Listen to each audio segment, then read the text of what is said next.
Hey,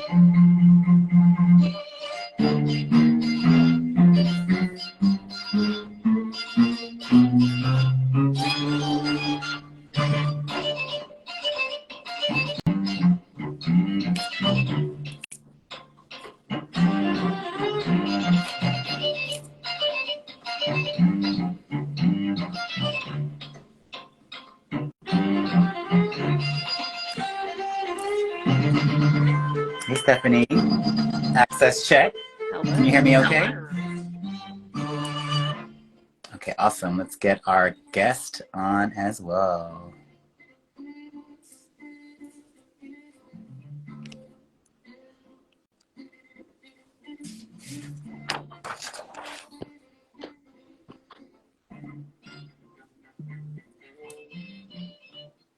All right. Hello, everyone. We're going to get started shortly. Hello! What's up? So great to see you, Honor. Just want to make sure before we get started, Stephanie, can you make sure you hear myself and Honor, okay? Do an access check. Okay, yes. Awesome. I'm loving it. Yes. Well, hello, everyone. Thank you so much, and welcome to the next Conscious Conversation brought to you by Can't Stop, Won't Stop Consulting. I am your host, Gregory Allen Datu Sandana. I'm the president and co-founder. And today, y'all, I can't even begin to tell you how excited I am about our featured guest, a comrade, a fellow entrepreneur, a fellow boss, Honor Drew. Welcome, Honor. Thank you, thank you, thank you, thank you, thank you. I share in the excitement. I was like, oh, my heart beating fast. I'm like, that tells you right there. I'm so excited. Thank you for having me.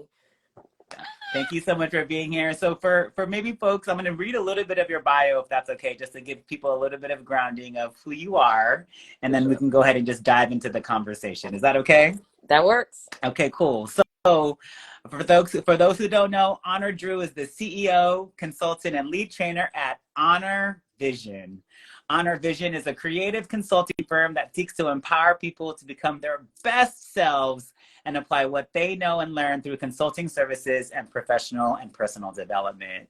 Honor has devoted 18 plus rewarding years in the Maryland nonprofit sector and in various leadership roles, and has worked with many community leaders to foster positive opportunities and implemented effective, high-quality programs that work closely with historically underserved youth and communities. Hello, welcome again, Honor. So glad to be in community and share space with you today. Oh, likewise. Thank you so much. I'm super excited for tonight. And yes, I can't wait we're going to build community. I'm excited. So the one question that I love asking all of the guests who join us for the Conscious Conversation, in the spirit of Shiro and civil rights organizer and advocate Ella Baker. I'm familiar. Who are your people? Well, for one, I mean, my people are a source of love and strength and inspiration in my life. And I would start off by saying my incredible son, who has been my hero. He's been my guiding light. I would also say friends that have turned family from all walks of life, who accept me for me. And the golden star, my G baby, my granddaughter. That's a different kind of love that I can't even describe. That's definitely my people, and I'm hers too. And I don't want to forget, I would say the people that I've encountered and worked with throughout the years, in my entire professional adult life, they've made a lasting impact on me. They've witnessed my failures. They say they know my strengths and they've seen my wins, and I've learned a lot from them. So it's a variety of folks, but all love and strength and inspiration in my life. Well, thank you for bringing them into this space. May we feel grounded by your people. May we continue to feel guided and loved and nurtured. And I will continue to welcome their presence and the impact that you have had and that they've had as we continue this conversation. Thank you. I love that question. Thank you. Uh, the next question I have for you, Honor, is when was the last time you felt brave? All right. We starting it like this? Okay. Uh, because you know what, I'm on here because I'm just gonna be raw and I'm just gonna answer in my most authentic way and be my authentic self. Whew, the last time that I felt brave. All right, it's a little story time. I'm gonna try to land the plane as quickly as possible. All right, so there was a time in my life, 2021, where it was very dark for me. I was very depressed. I lost a sense of self. Um, I got COVID really, really bad. I thought I was not going to be on this earth. That's how sick I was. I got laid off from my job. I lost my dad and I found him. All of those things happened within 30 days of one another. And it sparked this like mass destruction of trauma and just Mm. who Honor was at that time. And I didn't realize it. So I honestly didn't know who I was. And I was lost. You know, I was binge watching TV. I wasn't eating. And if I was eating, it wasn't healthy. Um, I was sleeping all the time. Um, I wasn't showering. I wasn't brushing my teeth. I couldn't problem solve simple things. I was just here, but I wasn't me. It felt like I was just existing and putting on a show for folks when I was around them. In order to feel normal, in order to function, in order to cope, this is where the rawness comes in. Like, I self-medicated. I got to be really honest about it. To numb my pain, to feel normal, to function, to escape. I didn't really know what was going on at that time. So I say all that to say, um, the moment where I was brave is when I completely surrendered my entire being to the higher power, um, so that I could change. Because I'm grateful now that I'm sitting here in front of you, right? You know, that's a blessing in itself. So surrendering my entire being to the higher power, seeking professional help, um, and being vulnerable and letting my friends and family in and letting them know what I was going through. Mm. That was the moment my healing journey started, January 3rd, 2022, and my life hasn't been the same since. So surrendering. Once I surrendered and got on the healing journey, that's the bravest I ever been. Well, wow. First just want to say thank you for being so open, so raw, so vulnerable. Yeah. And I think that it's important for folks to hear these stories and to hear your story. Yes. I think we are all on our own respective journeys, which include healing. Yes. And I think this is one way we hope that the kind of conscious and courageous conversations that we aim to have can inspire, ground, Mm-hmm. and people feel whole. Because I think even when we feel broken, and even when we are broken and continue to be broken, that we still deserve care and dignity and love and nurturing. So, Indeed. Ashe. um, Thank you. oh, you're welcome. And I mean, I'm even reflecting on what you're saying, and when you feel like your healing journey began, and I feel like we even connected like shortly after that. And so I'm like, A year. honestly, I'm kind of just trying to take it all in because I was like, wow, like when you began that journey, literally we formally had a chance to like connect. It was the day that we met. It was exactly a year after. Mm, Like, exactly. Because wasn't it January 3rd yeah. when we met the first day? Wow, that's crazy. Okay. Wow. Wow. Yeah. Yeah. Yeah. That's a whole other conversation. Yeah. I was like about like how we met and just, oh my goodness gracious. If it And comes up, I'd love to talk about it. um and I mean, I guess maybe just as a follow up too, because I Yeah. think I feel like and you raised this, you shared this, it's been more than a year now since you feel like you've kind of been on this healing journey. Um, you know, I imagine there's ebbs and flows in the process. Can you share with folks like as you navigated those ebbs and flows, like what are things that you did to kind of continue on to what allowed you to or continue to motivate you to move in the journey? Oh, that's a great question. There's a quote that I think of. There's a few actually, and I live by and think about all the time, right? Because I always say I am a self-aware person. Greg, before I go, do I have to censor myself? Because the way that I talk, I just want to make sure that You're good. You're oh, good. good, okay, good. I just needed grace. And, all right. Where was I with that? Oh yeah. Um, hold on. You, What did I start with? you had a quote. There's a quote that you. Yes, quote. Thank you. Boom, boom. All right. So there's a oh, now I know where I was going. I always say I'm like the most self-aware person, right? It's like I'm super aware of my limitations and my bullshit that I am, right? And I have been in this aware bubble for the past like 10, 15 years. But the problem is that I wasn't changing.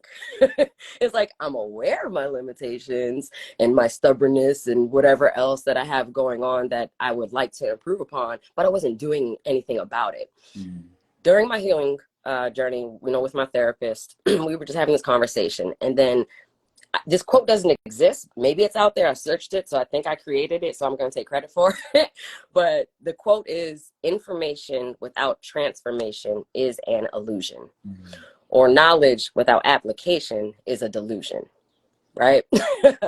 So I bring that up to say, I think about that subconsciously as well. It's just embedded in me now because it forces me to take all that self-awareness and all of my limitations, change it, evolve, and apply it in real life, like real life situations.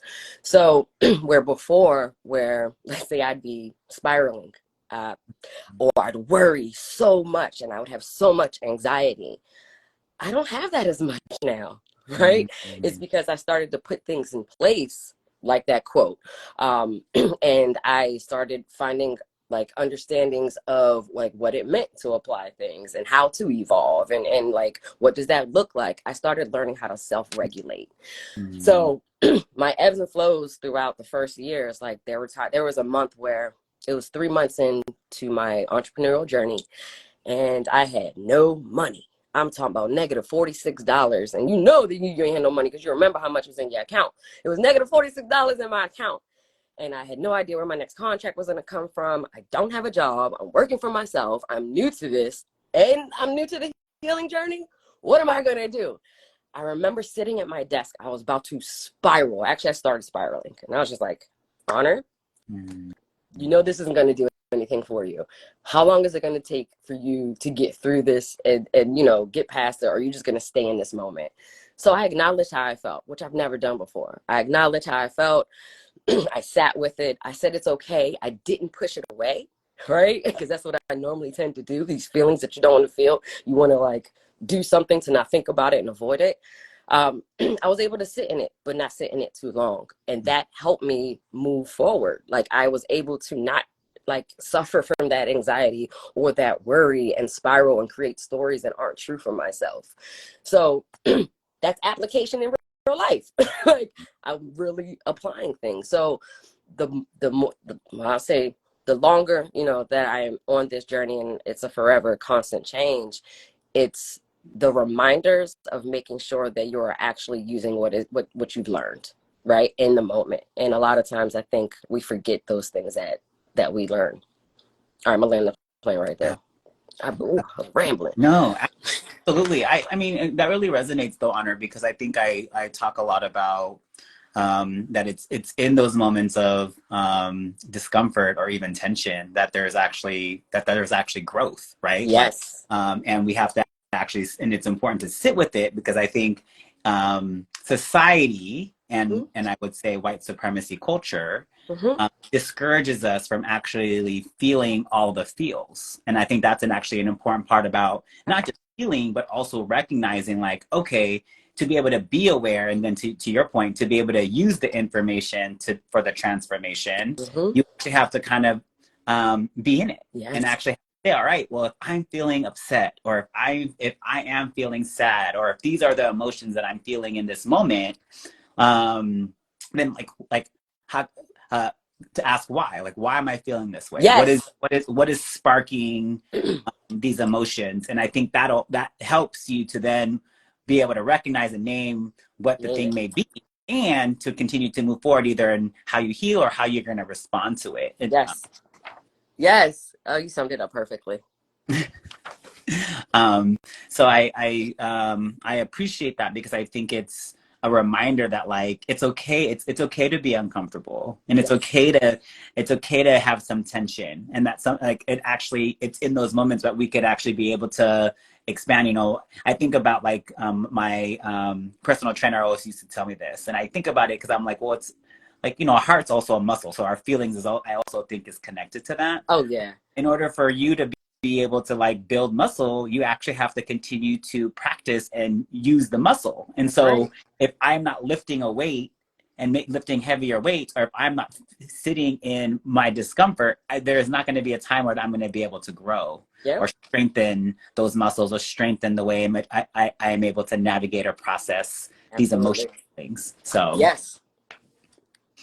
um, and then you kind of alluded to this, but you said you were newer in the entrepreneurial journey. That is one thing I would love to kind of dig in a little bit more. So, what led you to like entrepreneurship? What led you to wanting to start your own training and consulting business? Ooh. I'm gonna say alignment a lot. I feel like it's like people, we get like these signs and we all have purposes and we realize them in different parts of our lives, right? And there are times we're more aware than others. And I feel like every point in my life happened exactly the way it was supposed to, right? Like what's for me won't pass me. Um, and I was the type of young mom. I was a teenage mom, but I was the mom that always had my son's friends over. But I was always outside in the neighborhood playing with the neighborhood Mm-hmm. kids. Just doing all that type of stuff. Um, I kind of fell into it, but it was destined for me Mm-hmm. to get into the nonprofit world. Um, and in the nonprofit world is where I learned like just who I was as a professional, a playful professional at that. And during that, my tenure with the organizations that I was with, I knew at some point, because there were two other passions that came up for me, right? The first one I identified was youth development. I at the age of 15, I did not think I'd be dedicating 20 years of my life to, the youth of Baltimore City, right? But then the two other passions that came up for me, acting, right? Um, and then training, professional development training. I was like, oh snap. So I now know what my passions are, right?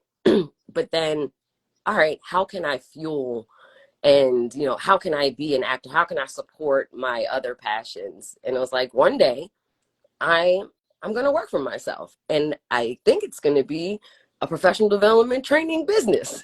Right. And I thought about that, I'm telling you, 10 plus years. Mm-hmm. 10 plus years, right? I want to hold on. I want to make sure. I think I answered the question. I want to make sure I'm answering it fully, because I remember the one of the questions that was on there. I think I'm going into the second one. Did I answer it all the way? Can you Yeah. rephrase it again? Question was like what inspired you? What led you to starting Got it. yeah.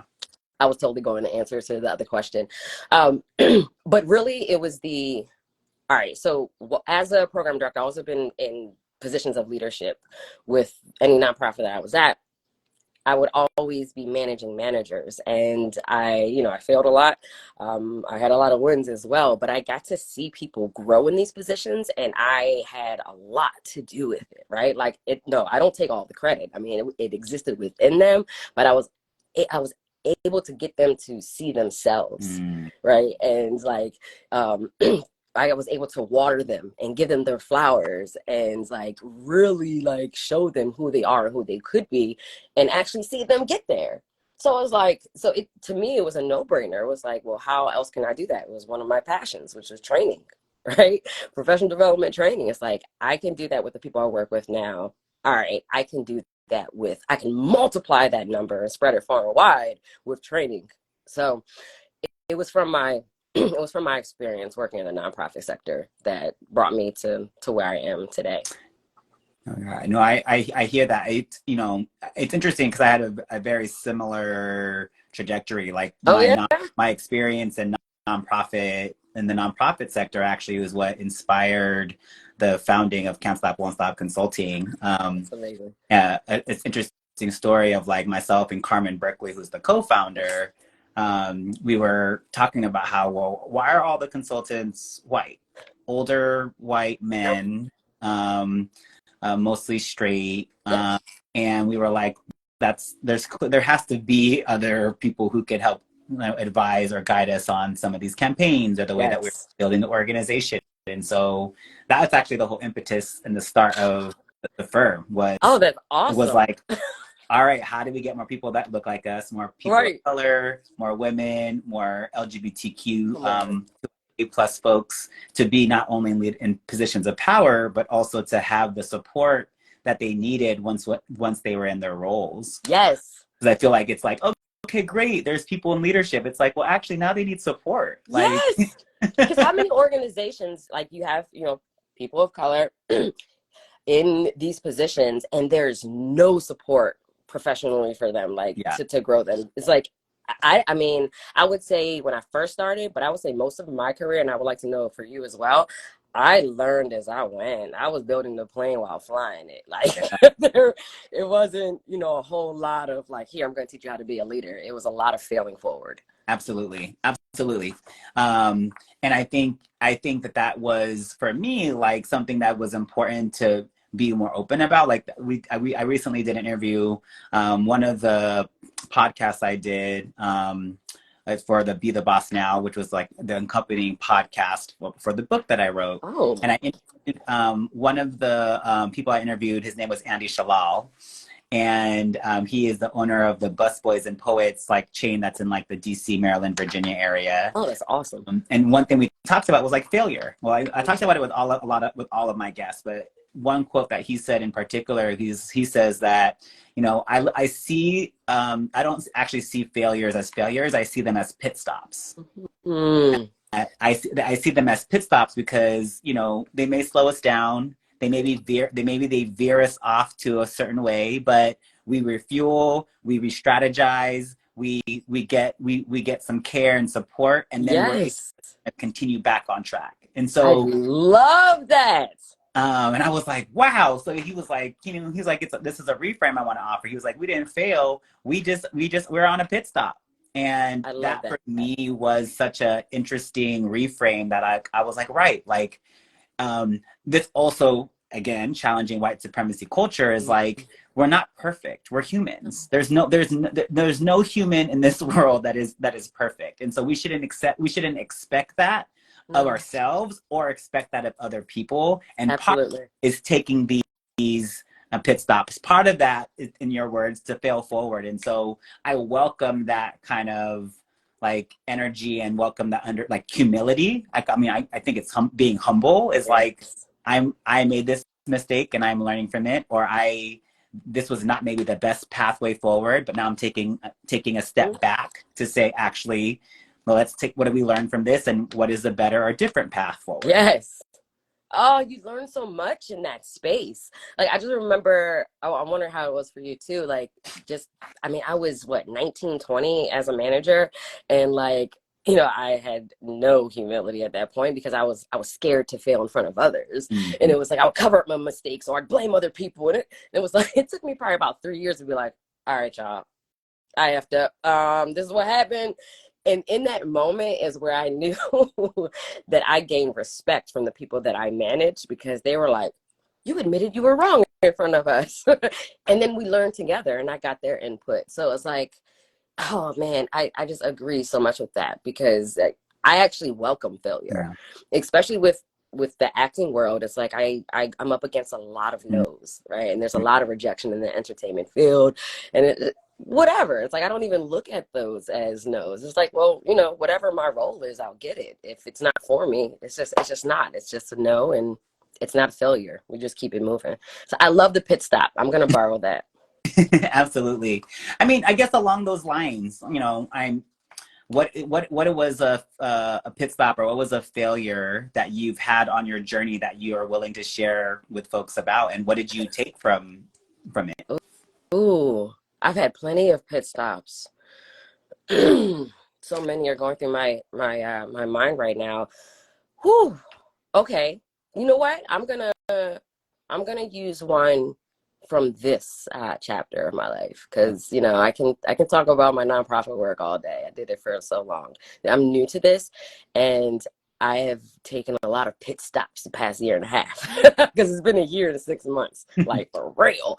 Um, I would say last year, huge, huge, huge, huge learning lesson is that because I just wanted work, I was taking any and everything that was coming my way.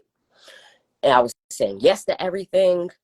Uh, Even though I didn't want to do it, I was stressing out. I mean, I take on these trainings and get paid like $300, knowing it should be like 1,500. Like, what are you doing just to like get the opportunities? Mhm. Um, and I was literally up like all types of hours of night. I guess I'm a night owl, but I'm talking about like straight for 48 hours because I took on all these jobs, not valuing myself, Mhm. just to like get myself out there. And in particular, I took on these two trainings back to back, two different organizations. And, the two trainings, one was one I created from scratch, the other one I could do blindfolded.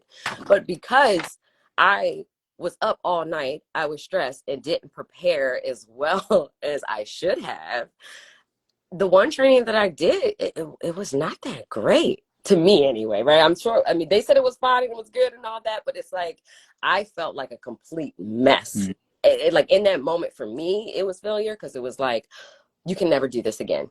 You have to be like prepared to the T. You have to be well rested. I'm like, how are you teaching people how to manage their energy when you're not managing yours in the best way? Mhm. Um, so it was a lot of things. So it's saying no, valuing myself, right?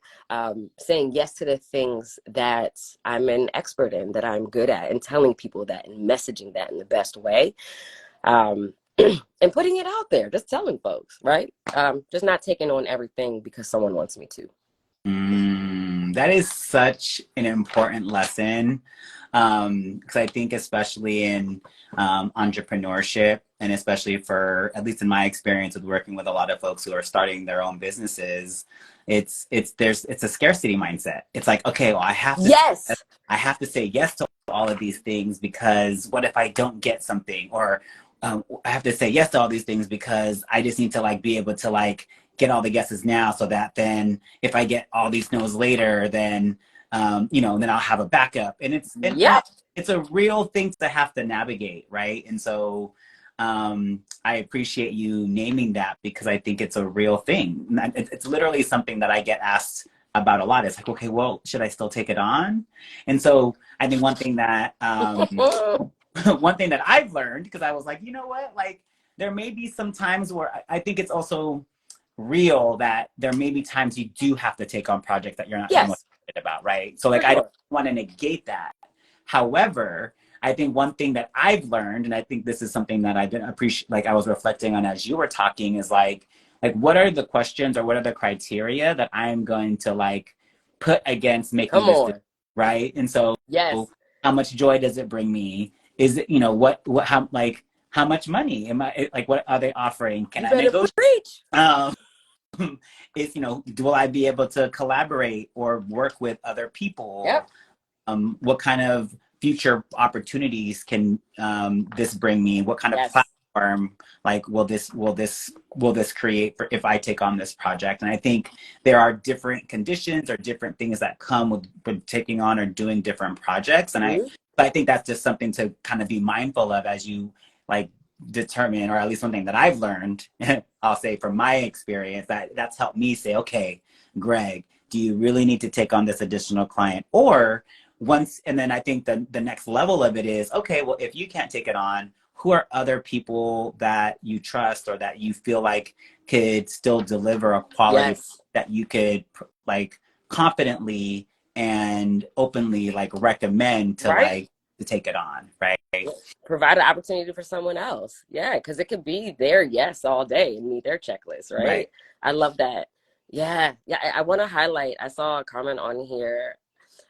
My cousin is Coco Blige, and Tamiko. She says scarcity mindset will make you do things that you would never do when you operate in Mm. abundance. That is so true. And yes, Stacey, like establishing boundaries. Um, I'm glad you brought that up because one of the first things you said that I think about often now is like, does this bring me joy? Is this something that I want to do? Am I going to be happy doing this? That is the first question I ask myself with every client, every contract I bring on now. It's so important because isn't that one of the reasons why we also work for ourselves too, because we are doing the work that we love. Yeah, there's certain parts of it that we may not like at admin work and whatever else. But like I want to like the work that I'm doing and like the people I'm working with. Yeah. So that's huge. I'm glad you said that. Yeah, no, I think that's real because I mean, I'll share too. Like one of the one of the pit stops or the what that I've learned is that I ended up take there was a particular client. I'm not going to say their name, but I ended up taking it on, knowing that I didn't feel the most excited about it, knowing that I was like not necessarily going to have joy or as much pleasure out of it. I mean, granted, they did pay well and Mm. was an organization that I felt like I could potentially build and connect with other folks. And we eventually had to part ways because it was clear both from my end and their end that like as we went on, as we moved through the program and the project, like it's I think at least the work in training and consulting, it's about the energy. It's about like how you engage and interact with people. And if you don't have if you're not vibing, if there's not the same, if there's not that like energy or connection, if you will, it's going to be hard to really be Really able to hard. move that work forward. And so, you know, we ended up having to end the contract, terminate the contract sooner than we would have anticipated. That's But okay. and okay, and actually, and I was like, I had a lot. There was a lot that I was holding. Like, but you know what? I was like, honestly, this is probably this created space both for me, for the firm, and also for the other organization to be able to really lean Yeah. into relationships and partnerships where it was a better match. And Oh, so it was a lesson for me. Like, yes. actually, you knew this before you decided to take it on, but you still did anyway. You So went with it anyway. you had some rough patches, and now you really learned a lesson. And you know what? You I'm needed glad it. I pit stop because my discernment and my level of clarity is completely different now Yes. because of experience. And while it was challenging and tough, I am grateful that I had that experience Mhm. because it definitely helps inform more of my Yes. decisions in different ways. Absolutely. Agreed. I had the same situation. Exact same situation. Um, It's so funny thinking about it. yeah. um, I want to you in your bio and in like according to one of your mottos is you inspire others to inspire others and talk about how entrepreneurship is all about inspiration, which I think is kind of what we were saying now too about like the especially in terms of training and consulting, like the energy and the vibe and the connection you have to people is Yes. important. So can you tell us like what inspires you? What inspires me? Mm-hmm. Oh, I mean, people. Just the differences in people and the way people maneuver. I don't know if that probably sounds really weird, but like I just love the differences of what people are made up of Mm-hmm. and how they show up in the world. It's I just think it's a beautiful thing. And this I mean, I probably wasn't really aware of what that meant when I was younger, but I've always appreciated that even as a little girl. Like my friends growing up were all the people that no one would be friends with. But I like them for their differences, you know. Yeah, I just like people for when they are who they are, and even if you know we all go through a certain journey of trying to figure out who our authentic self is, but the differences of people. I would also say things that inspire me as well. Expression, all Mm-hmm. forms of expression, you know, even if I don't agree with it or understand it. And I would say the third thing is perspectives. I love all of these different perspectives and the complexities of them, you know, because it's one thing to have your own. It's another thing to hear someone else's and then to be fluid enough and to empathize, to be able to understand and change yours, or keep yours and also understand and have both. It's just I love perspectives, so that Mm-hmm. inspires me. I guess yours was like a two-parter because the whole motto, inspire others and inspire others, because like, I mean, that itself like encapsulates the essence of entrepreneurship, Mm-hmm.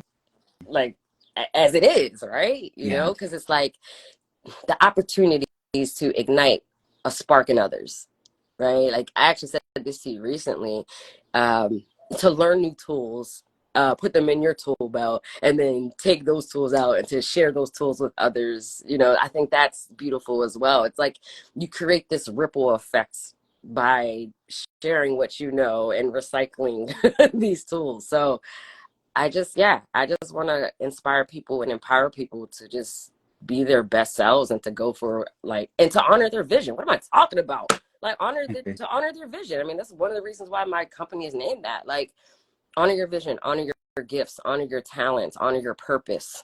Yeah. Like, I, I one thing that I really remembered when we first met, and that this is kind of building off of your response on what inspires you, and what inspired me about you was, I remembered you were talking about how you were a trainer, a facilitator, you were an actress, you made jewelry, you talked about all the different things, and I remember us having a conversation around, well, like, why do we have to why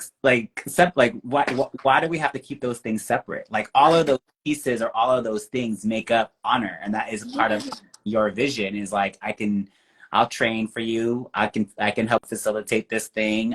I'll bring some really dope jewelry, and you can find me streaming on a show called Exit Row. So come watch my thing right now, and I'm gonna be giving you. I'm Come on. I'm gonna give you the whole experience, right? Yes. I wanted to just one honor that, because I think that, like, too many times we're told to be like, no, you have to like really to take pieces of you, and the fact that you were so insistent on saying no, part of honoring your vision, part of honor are all these pieces and elements, and so I just wanted just to like publicly like affirm and say thank you, both for the reminder for me, but also as a reminder that, like, we aren't, like, we have so many layers and facets and identities and experience Yes. humans, and it's okay to own the different pieces of who we are and what we do and what we love. Ah, Greg, I'm so glad you brought that up. It's crazy I didn't think about that for this interview, and there was a reason why I didn't, because you were supposed to say that. I mean, how many times do we hear niche down? Narrow your focus. Why? I get it for marketing and promoting reasons, but like you, Greg, you're so many different things. I mean, you're this free, intelligent, like you dance, you coach, like you facilitate. It's just like, why? So it's funny because I made a post a couple months ago, and I asked that question. I was like, why do we have to like niche down? Like, and I wasn't saying, hey, look, I understand the importance of it, but like, why? I was like, where are my people? Who out here feels and thinks the same way that I do? There were so many people, Yeah. right? So where does that thinking come from? Where it's like, I only have to do one thing. I'm literally, you just named the things that some of the things I'm doing. And at the same time, it is really hard to do a lot of different things.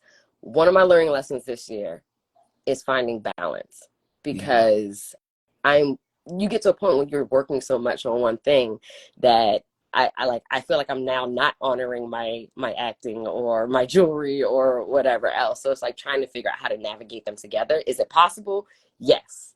But it's very challenging trying to figure out that balancing act with it. Absolutely. But I'm not going to pick one. I'm going to still do all Exactly. Well, I'm also, there's another comment here in the I'm seeing in the chat from Raquel. Raquel, is that right? Is that Raquel? Yes, Raquel. And compartmental, and they write, in compartmentalizing our gifts dims our light. Yes. And I just need to just lift that up, because I actually feel like it's those other it's the other parts of who we are and our experience and our gifts that allow us to actually excel at the people who are making us say that we need to niche down, right? I feel like I'm a great facilitator, and I am a great holder of space, because I bring dance. Yes. Bring breath work and somatic, like basically practices that move our bodies. Come on.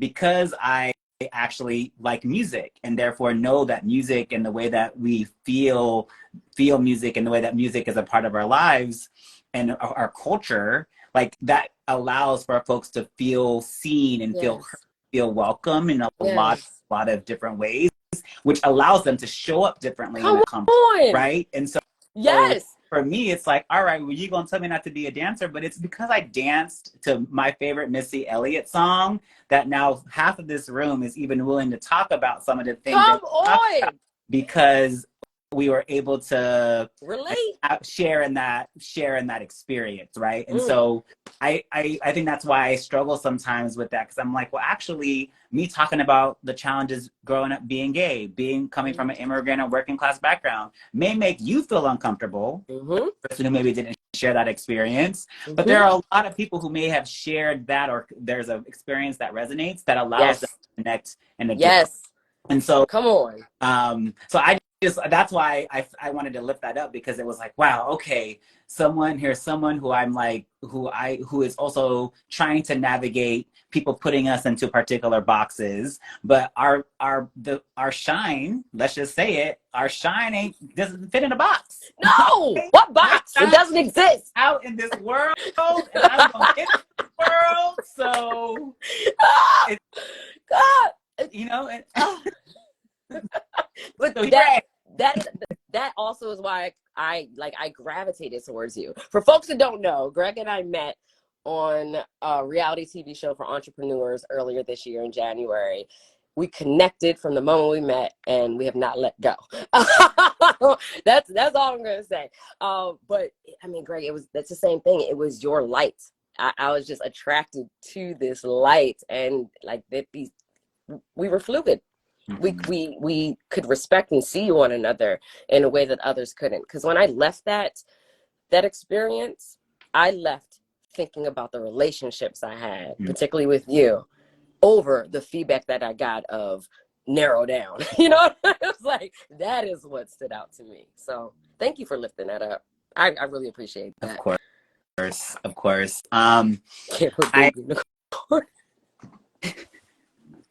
Nope. I'm sorry, there's a lot going on in the chat. Yes, so sorry. I'm gonna stop paying attention to it. No, it's okay. No. You can pay attention to the chat. We are on, like, people are engaging, so it's great. Clearly, things are being said that are sparking people to engage, and so let's welcome the engagement and energy. Come on. All right, so I'm gonna shift this a little bit. So June, as you know, is Pride Month. Yes. Come on. So I know that Pride Month, you know, I like to say that I celebrate Pride every single day, every single month. Come on. But appreciate the opportunity where others can join me in June. So I will welcome it as like an entry point and a break for more solidarity and organizing and power building towards our collective liberation and our collective freedom. But I'm curious, is there an LGBTQ 2IA plus organizer or trailblazer or person that brings you inspiration, or that you would like to invite into this space? Yes, they actually just came in. My best friend, and her name is Bria, and her amazing wife, Chrissy. I just saw Chrissy join Gold Digger 719 just a second ago before you asked that. They're here now. I'm so excited. Yes. and that like my best friend is one of the most important people in my life. It doesn't matter what your sexual orientation is. That like whatever. And at the same time, it's like I'll say this, like diversity is just vital because it enriches our lives, right? Number one, it broadens our perspectives. Number two, it fosters innovation and growth. That's three and four. I mean, the list goes on and on and on. I mean, there's so many positive attributes and just learnings and teachings from allowing people to be themselves, right? Right, and learning from them. I was actually raised by two moms. So no, I don't think anyone knows that. I mean, you know, my auntie, oh, you know, because we couldn't really say it back then. I'm telling my age, you know, who was my dad too. You know, it's just like she's still in my life. That's my girl, and her new partner is my homie. You know, it's I don't know. I feel like sometimes just it's. I feel like yes, we need to talk about it because it's still an issue, and at the same time, it's like, why do we even have to? Just allow people to be themselves, Yeah. and you be you, and accept people for living how they want to live if it doesn't affect you. I Yeah. don't know. We can go deeply into that, Absolutely. but I'm a strong ally. I really appreciate that, Honor, because you know it's interesting because I get questioned a lot because I in my bio I talk about I'm gay and queer. I always make it a point to talk about how I'm openly gay. I mean, some people may assume or see it just from how I present, but it's important for me to affirm that and to explicitly state it for a couple of reasons. I think to your Yes, point, I think one, it's for me about how do we actually create a culture where it's actually not a surprise that there's someone gay or queer or right. LGBTQ2I in our presence, right? I think two, it's also real that we are still living in a world where not everyone has the conditions to feel like they can actually be their fullest, truest, most authentic self. And Yeah. so if me up on a like on a panel or using a platform that I'm on to say, yes, I'm gay, yes, I am queer, and you know what? If you are questioning, Come on. if you are someone who is identifies but maybe hasn't had a chance to let someone in on that Yeah. aspect of your identity, like you will be loved, you will be nurtured, you Yes. will be part of a Come on. growing, loving community. And so I think it's a yeah, so I think it's important to so and I appreciate you affirming that because I think that that's especially for folks who are allies and supporters and co-conspirators is a question I ask is okay, well, how can we continue to create the Mm, condition where folks can be their truest, fullest, most authentic selves? Like that is right. my Are you asking me that now? I mean that is like that's my general Period. question. I'm also happy to hear like your reflection on that. You know, Yeah. I actually kind of answered it, but no, I agree. Like I want to be able to like that should be represented. Period. Like how for everyone. Like that should be whatever space that we're in. It should be how can you show up? How can you be like? How can we get you there to be your most authentic self? I think that is actually one of the life's purposes to an extent. You know, because people are like trying to figure out who they are, who they want to be, and um, for me, I mean, it took me almost 40 years to finally figure it out. Mm, It's like now I am my most authentic self. mm, Uh, mm. because I'm honest, being honest with myself, with who I am and my experiences, with no shame. Mm. You know, just to kind of build on this, because I think that it lends itself to kind of just even the current world that we are living in now, right? So you talk, so I think, you know, and I'm connecting it back to your love and passion for youth and youth development. But I think the world that we are in right now is kind of in flames, right? We're living through a climate crisis. Whew. Folks turn on the TV and there are multiple shootings, mass shootings Right. that are happening. I was just reading a report from the Human Rights Campaign that said that there's almost 500 pieces of anti-LGBTQ2IA plus legislation, particularly targeting the trans community and trans youth. And so I'm Mm. curious, like, what are words of wisdom or words of inspiration for young people who are growing up in this world where it seems there is growing conservatism, growing hate, and growing or Mm. challenging this challenging of a world or a way where people can be their most full selves. This is a great question. So many things pop in my head.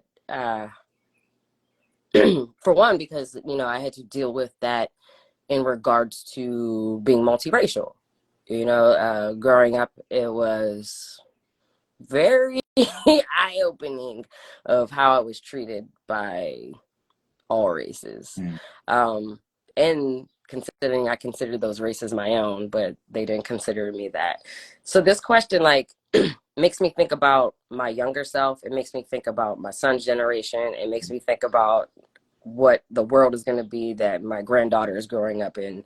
And it makes me think about the kids that I love now that are in my life. Like, the first thing that comes to my mind is like, your dreams are valid, Mm. right? Your voice matters. Never underestimate the power of compassion, empathy, and activism. Sorry, I'm like, I'm really like processing. It's like, these are the things that I wish that I heard, Mm. that someone told me. Um, I would say seek understanding, educate yourself,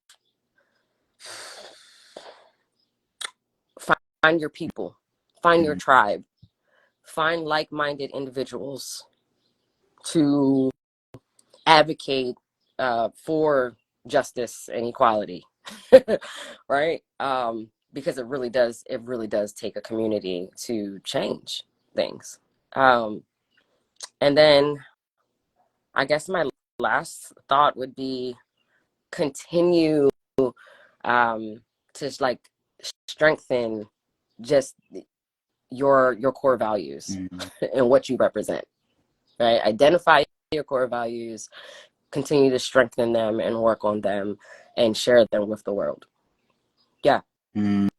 Mm. Oh, I said a lot. I I am receiving all of those. I'm hoping folks are also receiving those, and beautiful gems that you just shared. Honor, really, truly appreciate it.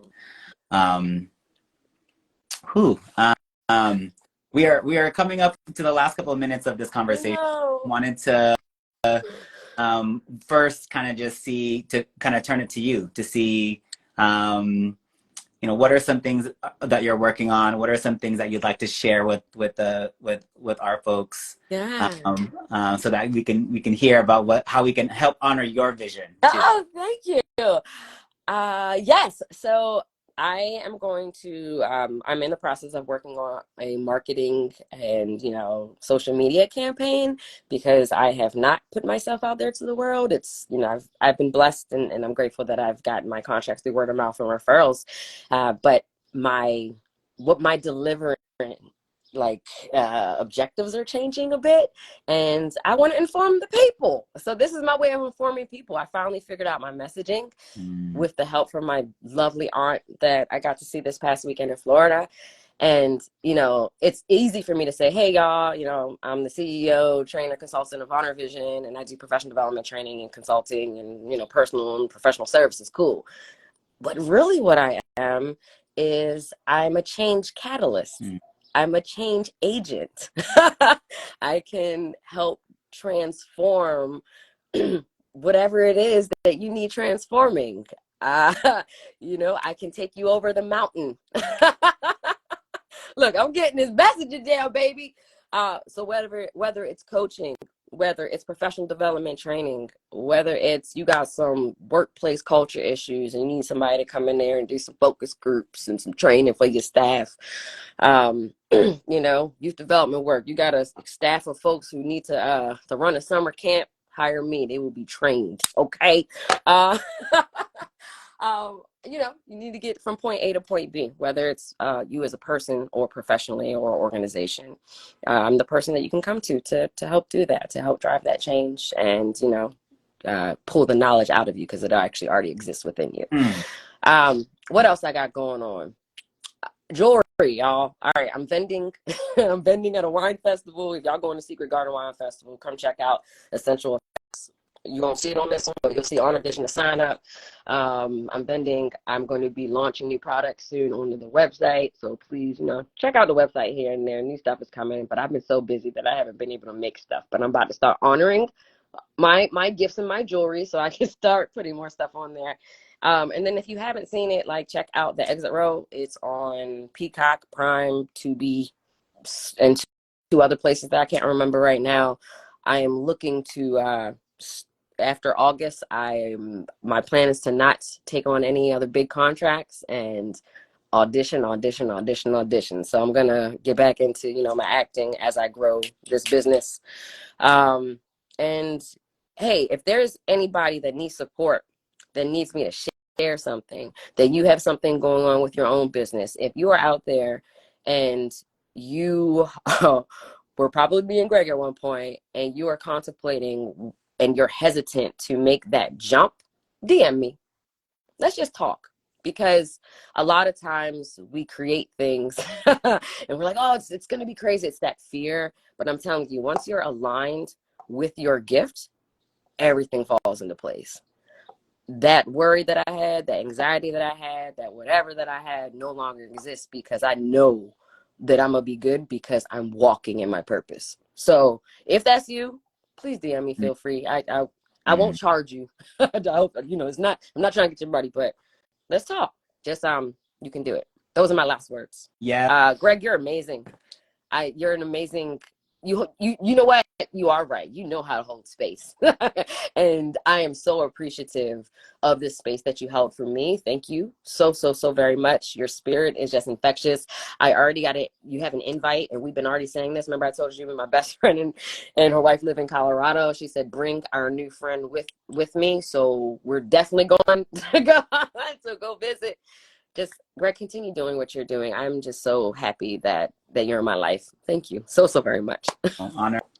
It's been such a pleasure sharing space with you during this conversation, but also just to have you in my life.